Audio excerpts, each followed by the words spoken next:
ओ मेरे दिल के चैन भाग 26. रणविजयने कुठेही स्वतःच्या नावाचा उल्लेखही केला नव्हता. तो फक्त तिच्या पाठीशी राहून तिचं नाव मोठं करत होता.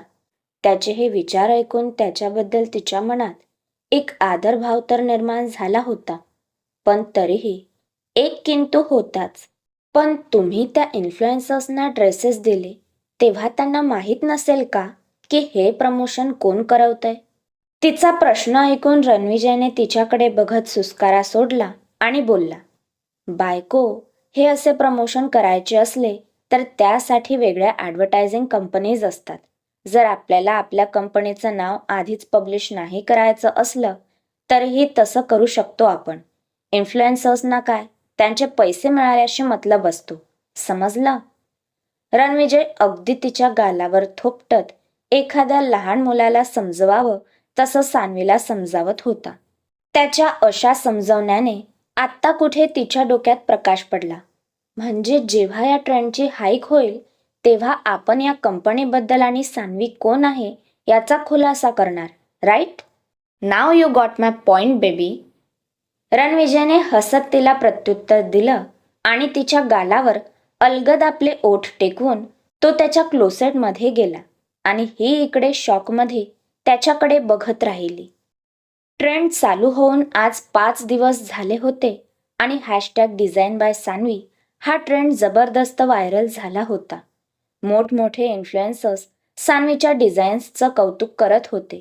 यात लक्झरी ब्रँड आणि सामान्य ब्रँड असे दोन्ही ब्रँडचं प्रमोशन रणविजयने करवलेलं आणि दोन्ही प्रमोशन चांगलेच हिट झालेले. आणि आता रणविजय या ब्रँडमधल्या सान्वीला सगळ्यांसमोर आणणार होता, कारण त्यासाठी त्याने खास रणविजयच्याच मालकीच्या एका मॉलमध्येच रॅम्प वॉक ठेवला होता, जो अगदी सगळी सर्वसामान्य लोकही बघू शकत होती, कारण या रॅम्प वॉकमध्ये सामान्य ब्रँड सुद्धा रिव्हील होणार होता. या शोचं टीव्ही प्रसारण सुद्धा होत होतं आणि त्याच टीव्ही प्रसारणात एक रिपोर्टर बोलत होती. तुम्ही बघू शकता, जवळजवळ 5 दिवसापासून हॅशटॅग डिझाईन बाय सान्वीचा जो ट्रेंड इंटरनेटवर व्हायरल होत होता तो ट्रेंड आज रिव्हील होणार आहे. कोण आहे सान्वी आणि कोणाच्या आहेत या डिझाईन्स? आज शेवटी या सस्पेन्सवरून पडदा उठणार आहे. त्यासाठीच हा रॅम्प वॉक ठेवण्यात आला आहे. तुम्ही बघू शकता, हा रॅम्प वॉक बघण्यासाठीच या मॉलमध्ये आज इतकी गर्दी झाली आहे. तुम्ही बघत असाल तर दुकानामध्ये जास्त कोणी ग्राहक दिसणार नाहीत. बहुतेक सर्व लोक इथेच उभं राहून या सस्पेन्सचा उलगडा होण्याची वाट बघत आहेत. कॅमेरामन विशाल सोबत मी गौरी देशपांडे, न्यूज 24 तास. सान्वीने टीव्हीवर लाईव्ह न्यूज बघितली आणि इतका लोकांचा जमाव बघून तिचे हातपाय काहीसे गळायला लागले. ओ गॉड, इतक्या लोकांसमोर जायचं? नो वे, मला नाही जमायचं. पण काय करणार, जावं तर लागणारच. शेवटी या डिझाईन्स मी बनवल्यात तर मला सगळ्यांसमोर तर जायलाच हवं. सान्वी टीव्हीकडे बघत नख कुरतडत स्वतःशीच बोलत होती. तिची ही हरकत मागे उभ्या असलेल्या रणविजयने बघितली आणि त्याच्या कपाळावर आठ्या आल्या. तो नुकताच ऑफिससाठी तयार होऊन क्लोसेटमधून बाहेर आलेला. Very bad, very bad. Ranvijay असं बोलत तिच्या जवळ आला. त्याचा आवाज ऐकताच तिने दचकून त्याच्याकडे बघितलं. ही नख कुरतडणं खूप वाईट सवय आहे, डोंट यू नो? रणविजय नजर रोखत बोलला. तिने लगेच आपला तोंडाजवळचा हात मागे घेतला आणि बारीक तोंड करत बोलली, मग काय करू? हे सगळं बघून मला टेन्शन येतंय. कशी मी इतक्या लोकांसमोर जाऊ? तिच्या चेहऱ्याची क्यूट हालचाल बघून रणविजयच्या तोंडावर अलगद हसू आलं. तू फक्त या गोष्टीचा विचार कर की या डिझाईन्स बनवण्यासाठी आणि हा ब्रँड इतका सक्सेसफुल बनवण्यासाठी तू किती मेहनत घेतलीस. तुला मग समजून येईल की यू डेफिनेटली वर्थ इट. रणविजयच्या इतकं पॉझिटिव्ह बोलण्याने सान्वीमध्ये हुरूप आला. रणविजयने मॉलमध्ये सगळी अरेंजमेंट करून ठेवलेली. रणविजयने स्पेशली एक मॅनेजर अपॉइंट केलेला, जो सान्वीला या सगळ्या पब्लिक समोर आणेल आणि तिला प्रॉपर प्रोटेक्शन सुद्धा देईल. रॅम्प वॉक पासून ते संपूर्ण मॉल या मॅनेजरने सिक्युरिटीची अरेंजमेंट केलेली. मॅनेजर तेच सगळं करत होता जे रणविजयने त्याला सांगितलेलं, कारण हा दिवस सान्वीचा होता त्यामुळे तो लोकांसमोर अजिबात येणार नव्हता. पण तरीही त्याला संपूर्ण कार्यक्रमाचा चार्ज आपल्या हातात हवा होता. रणविजयने जो मॅनेजर अपॉइंट केलेला तो सान्वीला आणण्यासाठी मॉलच्या पार्किंग लॉटमध्ये असणाऱ्या रणविजयच्या गाडीकडे गेला, जिथे रणविजय सान्वीला सोडण्यासाठी आलेला, पण तो स्वतः तिथे येणार नव्हता. गाडीतून उतरून सान्वीने बघितलं की रणविजय गाडीतून उतरलाच नाहीये. तुम्ही येत नाही आहात? सान्वीने रणविजयला कारच्या खिडकीतून बघत विचारले. As I told you earlier, आजचा दिवस तुझा आहे. तू स्वतः सगळ्यांसमोर जायचं आहेस आणि सान्वी कोण आहे हे दाखवून द्यायचं आहेस. Forget about how you look. Remember that you already set a benchmark on internet. मी इथे नसणार, पण हां, मिस्टर अमन मेहरा हे जे आहेत ते मॅनेजर म्हणून तुझ्यासाठी तिथे सदैव असतील. काहीही प्रॉब्लेम असेल तू त्यांना सांगायचं, ओके? रणविजयने मॅनेजरची ओळख करून दिली आणि सान्वीला आश्वस्त केलं की ती हे करू शकते, ती इतक्या पब्लिकला फेस करू शकते आणि आपल्या फॅट लुकचा तिने न्यूनगंड बाळगू नये, कारण तिचे डिझाईन्स ऑलरेडी इंटरनेटवर गाजलेत. रणविजयच्या इतक्या सपोर्टिव्ह बोलण्याने तिला खरंच रणविजयचा इमोशनली खूप मोठा आधार वाटला. मॅनेजर अमन तिथे काही गार्ड्स बरोबर आलेला, कारण सान्वीच्या सिक्युरिटीची जबाबदारी सुद्धा होती. इतक्या लोकांचा मॉब असणार, मग सिक्युरिटीची गरज तर लागणारच होती. ती मॅनेजर बरोबर मॉलच्या बॅक गेटने आत आली. गार्ड्स त्यांना कव्हर करून होते. इथे रॅम्पवर अनाउन्समेंट झाली. आता थोड्याच वेळात या सस्पेन्सवरून पडदा उठेल की सान्वी कोण आहे. ती जिने सगळ्याच मोठमोठ्या इन्फ्लुएन्सर्सना आपल्या डिझाईन्सच्या प्रेमात पाडलं. ती जिने फक्त 5 दिवसात इंटरनेटवर सान्वी नावाचं वादळ आणलं. ती #design by Sanvi, trend setters Sanvi. इथे अनाऊन्स करणाऱ्या अँकरलाही तिचं नाव फक्त सान्वीत सांगण्यात आलेलं, त्यामुळे तिला सुद्धा सान्वी कोण आहे ते बघण्याची उत्सुकता होती. अँकरने अनाऊन्स केलं आणि संपूर्ण मॉलमधल्या लाईट्स डिम झाल्या आणि रॅम्पवॉकच्या पडद्याआडून सान्वी बाहेर आली. सान्वीने तिचाच डिझाईन केलेला ड्रेस, जो ट्रेडिशनल अनारकली सुद्धा होता आणि एक मॉडर्न गाऊन सुद्धा होता, तिच्या एकूण अटायामध्ये फ्युजन होतं, जे खूपच सुंदर दिसत होतं. मोकळे सोडलेले सिल्की केस आणि तिचा एकूण लुक खूपच भारी दिसत होता. पहिलं तर पडदा बाजूला झाल्यावर तिला गर्दी बघून टेन्शन येतंय की काय म्हणून ती घाबरत होती, पण याचसाठी लाईट्स डिम करण्याची आयडिया ही रणविजयचीच. त्यामुळे ती तिच्यावर जेव्हा फोकस पडला तेव्हा त्या उजेडामुळे समोरचा इतका मॉब तिला दिसत नव्हता. त्यामुळे ती कॉन्फिडंटली चालत होती. तिने रॅम्पच्या शेवटी येऊन उभं राहून सगळ्यांना हात जोडून नमस्कार केला. तिला बघून 2-3 सेकंद तर पिन ड्रॉप सायलेन्स झाला आणि सगळेच भारावून तिला बघत होते. सान्वीची टीम सुद्धा तिथेच होती, जे लोकांचे रिॲक्शन्स कॅच करत होते. 2-3 सेकंड नंतर टाळ्यांचा कडकडाट झाला, कारण ज्या सान्वीला आतापर्यंत फक्त डिझाईन्समध्ये बघितलेलं ती प्रत्यक्षात सुद्धा तितकीच सुंदर भासत होती. लोक चिअर करत होते. इंटरनेटवर तर तिचा चेहरा रिव्हील झाल्यावर लोकांच्या कमेंट्सचा पाऊस पडायला लागला. आणि सान्वीची ही पब्लिसिटी बघून जे रणविजयचे बिझनेस पार्टनर्स होते, ज्यांना माहीत होतं की ही सान्वी दुसरी तिसरी कोणी नसून रणविजय राजे शिर्केचीच पत्नी आहे, तेव्हा त्यांनी रणविजयला कॉंग्रॅट्स करण्यासाठी आणि नवीन बिझनेस डील करण्यासाठी कॉन्टॅक्ट करायला सुरुवात केली.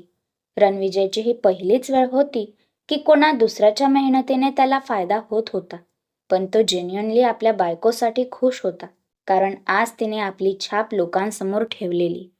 रॅम्प वॉकवर आल्यावर सगळे लाईट्स ऑन झाल्यावर बऱ्याच रिपोर्टर्सने तिच्यावर प्रश्नाचा भडीमार केला, पण तिने या सगळ्यांना कॉन्फिडंटली उत्तरं दिली. रणविजय त्याच्या ऑफिसमध्ये रिक्लाइन चेअरवर बसून समोरच्या 51 इंच स्मार्ट टीव्हीवर सान्वीला बघत होता. ती त्या रॅम्पवर इतक्या कॉन्फिडन्सने उभी होती आणि रिपोर्टर्सना उत्तर देत होती. ते बघून रणविजयच्या तोंडावर एक वाईट स्माईल आली. तिचा तो डिझायनर ड्रेस आणि त्यात तिच्या चेहऱ्यावर असणारा तिचा कॉन्फिडन्स खूपच अप्रतिम दृश्य होतं त्याच्यासाठी. त्याचा फोन सारखा वाजतच होता. त्याचे बिझनेस पार्टनर्स त्याला सारखे कॉन्टॅक्ट करत होते आणि सान्वीच्या बिझनेसमध्ये सुद्धा गुंतवणूक करण्यासाठी विचारत होते. त्याला सान्वीमुळे चांगलंच प्रॉफिट होणार होतं, कारण त्याच्या बिझनेस पार्टनर्सने त्याच्या बिझनेसमध्येही इन्व्हेस्टमेंट वाढवलेली आणि त्यामुळेच तो तिच्यावर जास्तच खुश होता. शेवटी हाडाचा बिझनेसमन होता तो. प्रॉफिट तर बघणारच, पण सगळ्यात जास्त त्याला याचा आनंद होता की ती जशी त्याच्या मनात बसली होती, तिने तिच्या कर्तृत्वाने स्वतःचं वेगळं स्थान निर्माण केलेलं, ज्यामुळे ती त्याच्यावर डिपेंडंट नव्हती आणि त्याला अशाच इंडिपेंडंट मुलीच जास्त आवडायच्या. बायको बायको बायको, तुला पाहिजे ते मिळवलंस, पण अजून मला जे पाहिजे ते मिळालंच नाहीये. आह, मला अजून पण आठवतो तुझा तो त्या सिल्की गाऊनमधला लुक. ओह, कधी येशील त्या रूपात माझ्या मिठीत. तो टीव्हीमध्ये सान्वीला बघत तिला आपल्या मिठीत इमॅजिन करत होता आणि स्वतःशीच हसत होता. रिपोर्टर्सचे प्रश्न बराच वेळ काही थांबतच नव्हते. तेव्हा त्याने मॅनेजर अमनला कॉल केला आणि तिला तिथून परत घेऊन यायला सांगितलं. तिला सुद्धा रिपोर्टर्सचे प्रश्न ऐकून वैताग आलेला. जास्त करून तर तिला रणविजयबद्दल प्रश्न विचारले गेले, कारण ती रणविजयची बायको होती हे मीडियाला माहीत होते. पण बऱ्याचशा तिथे उपस्थित लोकांना हे माहीत नव्हतं. त्यामुळे तिचा रुतबा अजूनच वाढला होता. रॅम्पवॉक करणाऱ्या काही मॉडेल्स तिच्या नशिबावर जळत होत्या, तर काही जणी तिच्यासारख्या मोठ्या डिझायनर बरोबर काम करायला मिळालं यातच धन्यता मानत होत्या. रणविजयच्या ऑर्डरप्रमाणे अमनने तिला तिथून बाहेर काढलं आणि रणविजयच्या स्पेशल कारमधून तिला सिक्युरिटी सकट घरी पाठवलं. गाडीत बसताच तिचा फोन वाजला. हॅलो बाबा, कसे आहात? सान्वी आपल्या आजोबांचा फोन बघून खूप खुश झाली. तुझा इंटरव्ह्यू बघितला, मग तर काय नाचायचाच बाकी आहे. हरिभाऊ अगदी आनंदात हसत बोलत होते. सान्वी सुद्धा तिच्या आजोबांचं बोलणं ऐकून खुश झाली.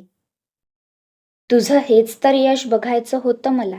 तुझ्या यशाची कीर्ती सगळ्या जगात दुमदुमेल आणि तुझ्या यशासाठी लोक आम्हाला अभिनंदन देतील.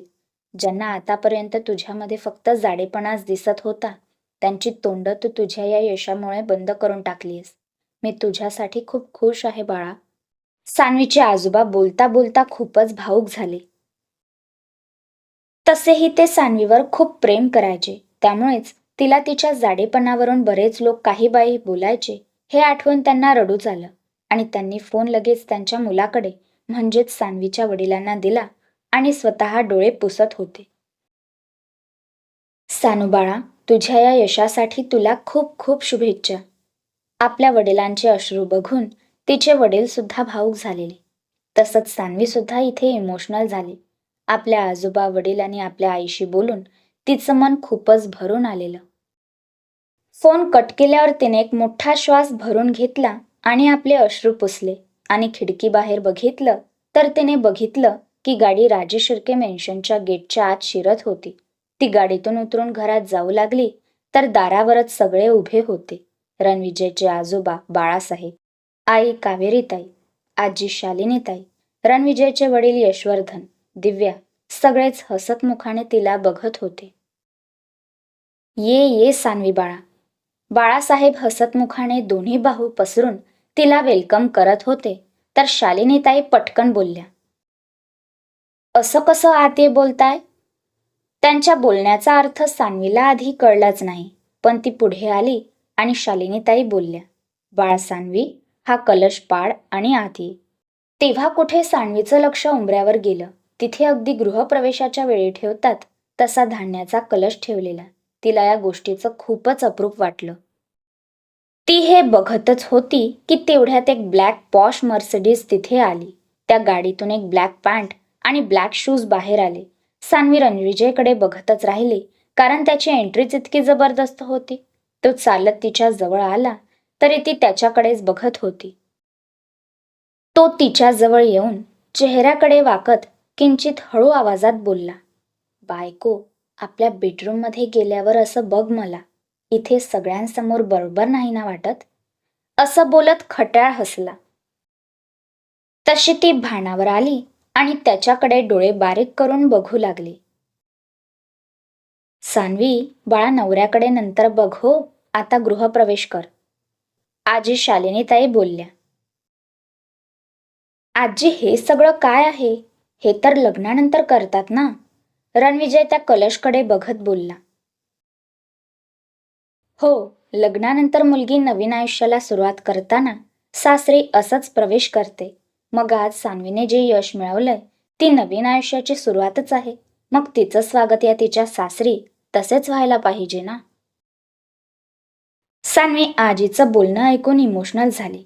खूप कमी मुलींना असं सासर मिळतं जे घरच्या सुनेच्या यशात आनंद मानून तिचं असं सुंदर स्वागत करतात. तिचे डोळे आपोआप पाणावले. रणविजयने ते बघितलं आणि तिच्या जवळ जात हळूच बोलला, तुझ्या डोळ्यात अश्रू पुसून टाक ते, नाहीतर इथे मी सगळ्यांसमोर तुला किस करेन. त्याचं असं बोलणं ऐकून तिने एकदम मोठे डोळे करून त्याच्याकडे बघितले आणि पटकन डोळे पुसले. रणविजयला तिच्या या क्यूट ॲक्शनवर हसूच आलं.